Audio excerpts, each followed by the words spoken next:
안녕하세요. 아나운서 이가은입니다. 목포 여수 MBC가 공동으로 제작한 다가온 뉴스 시간입니다. 오늘은 해남 오시아노 관광단지에 30년 만에 호텔이 건립된다는 소식과 여수 세계 박람회장 사후 활용 방안 소식 등을 준비했습니다. 함께 보시죠.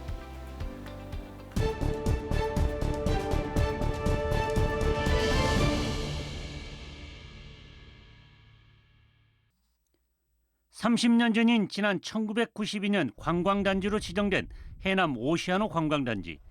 해남군 화엄면 주광리와 화봉리 일대 500만여 제곱미터에 1조 1,000억 원을 들여 골프장과 호텔, 마리나 등을 건설하는 사업입니다. 하지만 이 사업은 수십 년째 전체 사업비의 27%가량만 투자될 정도로 지지부진한 실정. 진입도로와 기반 조성공사만 완공됐고 전체 사업비의 70%를 차지하는 민간 투자는 겨우 8%에 머물러 골프장 18홀만 건설됐을 뿐입니다.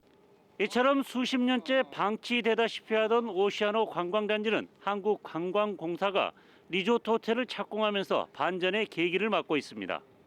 4성급으로 건설되는 리조트 호텔은 국비 등 400억 원이 투입돼 지하 1층, 지상 5층, 120실 규모로 내년 9월까지 완공될 예정입니다. 3만 제곱미터를 넘는 호텔 부지도 관광단지 언덕에 위치해 전 객실이 탁 트인 바다를 향하고 있습니다. 오시아노 리조트 호텔은 한국관광공사에게도 큰 의미가 있는 사업입니다. 이 사업은 오시아노 단지를 활성화할 수 있는 마중물이 되고 그동안에 지지부진했던 오시아노 관광단지가 활성화되는데 큰 기대감을 갖고 있습니다. 특히 착공식에 참석한 문화체육관광부는 영암 해남 기업도시와 목포 관광거점도시, 남북권 광역관광 개발도 적극 지원하기로 했습니다. 전남, 경남 등 남해안 지역 일대의 관광산업이 한 단계 도약하는 계기가 될 것으로 기대합니다. 한편 또 하나의 민자유치 걸림돌이었던 오시아노 하수처리장 설치 사업도 관광공사와 전라남도가 절반씩 부담하기로 해 내년까지 1단계 사업이 마무리됩니다. MBC 뉴스 김윤입니다. 여수 세계 박람회장 사후 활용과 관련해 현재 가장 유력하게 추진되는 방향은 여수광양항만공사가 주도적으로 개발하는 방안입니다. 그동안 항만공사의 경영 악화를 우려하는 광양 지역의 반대 여론도 어느 정도 봉합되고 대선 이후 추경 예산을 위한 3월 임시국회에서 박람회법 개정안 통과가 목표입니다. 그런데 최근 여수 지역 내에서 시민 공론화 요구가 제기됐습니다. 박람회장은 육해공 탁월한 교통 인프라로 최고의 경쟁력을 갖춘 곳인데 그 활용 방안을 일부 정치권에서 추진하고 있다며 반드시 시민 공론화 과정을 거쳐야 한다는 겁니다. 그리고 이를 위한 준비위원회도 출범시켰습니다. 짧은 기간 동안에 우선 공론화 과정을 거치고 그리고 그 결과에 따라서 정치권에서는 그 시민들의 의사를 존중을 해서 거기에 따라서 절차를 진행해야 된다. 이거죠.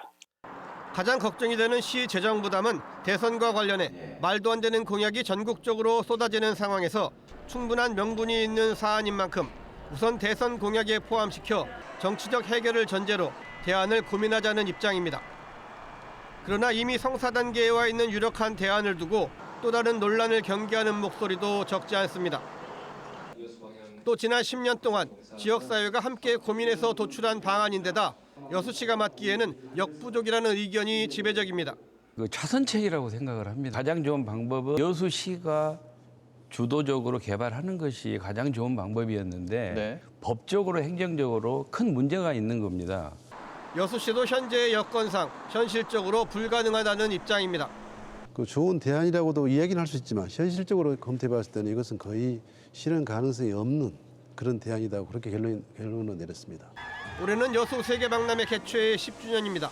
10년을 끌어온 박람회장 사후 활용이 지역사회의 공감대 속에 가장 합리적인 대안을 찾을 수 있을지 주목됩니다. MBC 뉴스 최우식입니다. 여수 국가산단 내 6,000제곱미터 부지의 공사 작업이 한창입니다. 산단 내 대형 사고를 예방하기 위해 석유화학 분야에 특화된 안전체험 교육장을 설립하고 있는 겁니다. 교육장에는 위험물질 누출과 화재 폭발 사고 등을 대비할 체험 시설이 들어설 예정입니다. 국가산업단지 내에 이런 체험 교육을 할 수 있는 시설이 부족하다 보니까 체험 교육장이 건립된다면 많은 산재 사망 사고 예방에 큰 도움이 될 것입니다. 예방 시설뿐만 아니라 노후한 국가 산단의 재정비를 위한 법 제정의 목소리도 높습니다. 정치권에서는 국가 산단 특별법 제정을 준비하고 있습니다. 최근에 계속 발생하는 대형 폭발 사고들이 산단의 노후화 때문에 지금 일어나고 있습니다. 노후 산단을 대개조하고 산단의 안전 문제, 환경 문제, 그다음에 이제 위험의 외주화로 대표되는 이제 고용 문제, 이런 전반적인 문제를 해결할 수 있는 기본법을 만들려고. 지역에서도 산단 특별법 제정을 촉구하고 있는 상황. 정부하고 국회에서 좀 특별법을 만들어가지고 안전한 산단을 좀 만들어달라는 취지에서 촉구 건의를 했습니다. 이 안전 인프라를 구축하기 위해서는 우리 정부에서 대대적으로 이게 대전환의 시대를 좀. 화약고이자 노동자들의 무덤으로 불리는 산업단지.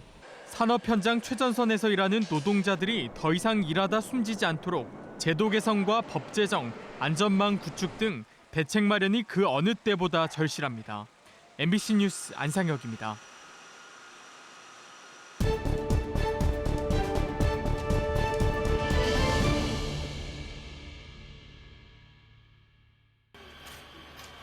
지난해 5월 무안의 한 창고에서 대형 화재가 발생했습니다. 출동한 소방차는 11대, 진화하는 데만 1시간 가까이 걸렸습니다.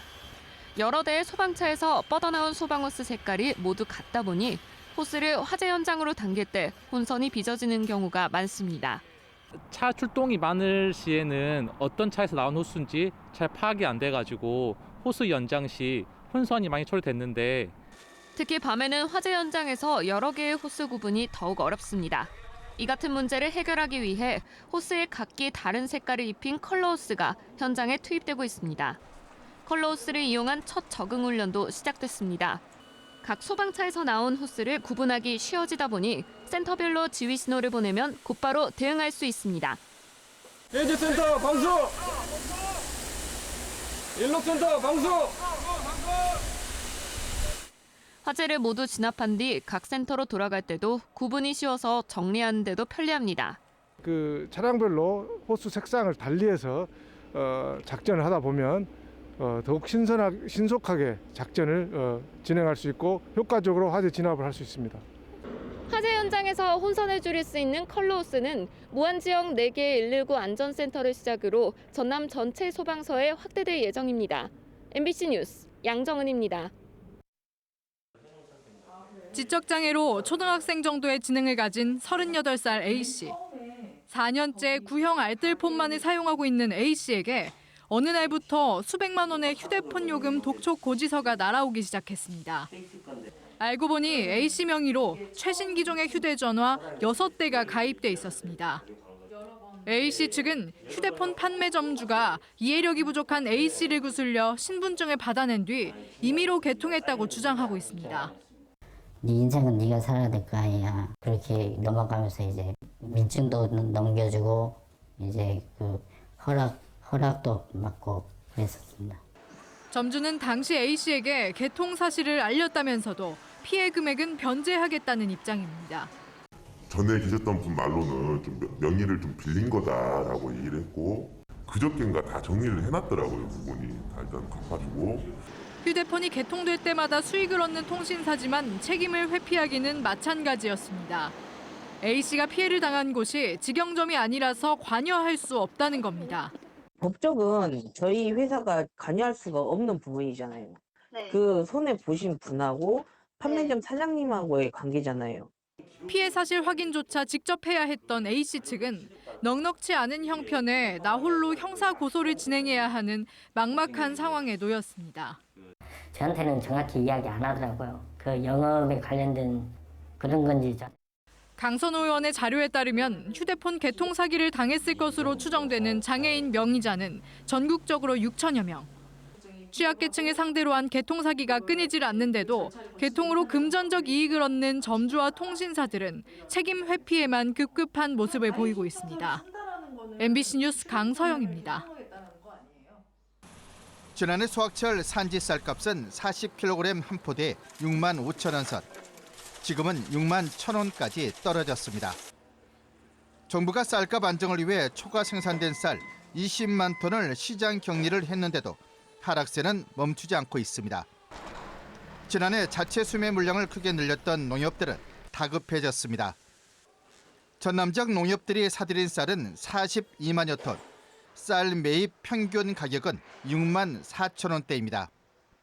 일부 농협은 6만 8천 원에 수매하기도 했습니다.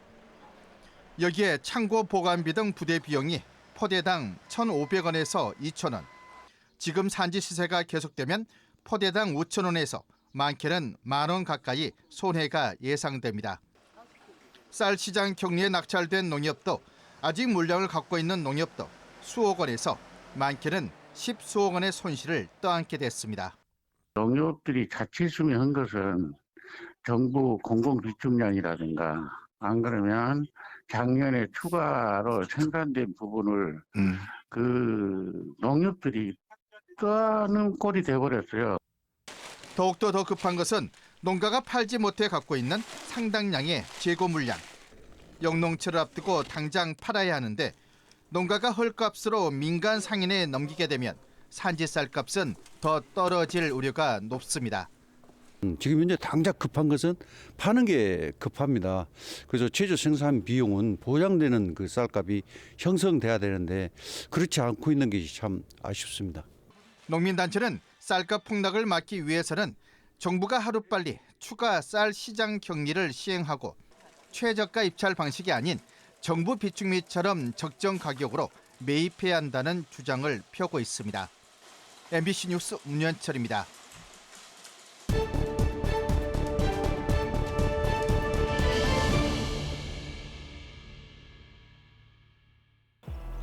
오늘 다가온 뉴스 어떻게 보셨나요? 다음 이 시간에도 더욱더 풍성한 소식으로 함께하겠습니다. 많은 시청 부탁드립니다. 고맙습니다.